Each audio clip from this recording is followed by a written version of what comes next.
ছবি পাঠিয়েছো। আরে ধর, নিকুচি করেছে তোমার ছোটবেলার বন্ধুর ছেলে, তুমি রাখো তো। বিরক্তিকর।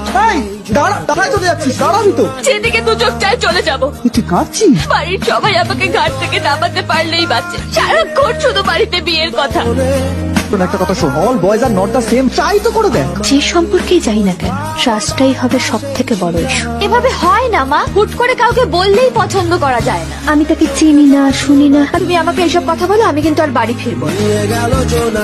কোথায় তুই? তখন যেটা বললি সেটা ঠিক তো? মানে মানে এমন কেউ যাকে তুই ট্রাস্ট করতে পারবি, যদি তোকে প্রপোজ করে তুই রাজি হবি তো? তুই কি পাগল? কেন, তোকে ভালো লাগাটা কি অন্যায়? সেটা বলেছি, কিন্তু কি বলি বলতো? হ্যাঁ বা নাই বল। তোর এইসবের চক্করে না আমার শপিংটাই করা হবে না। আরে চল না। দাঁড়াই।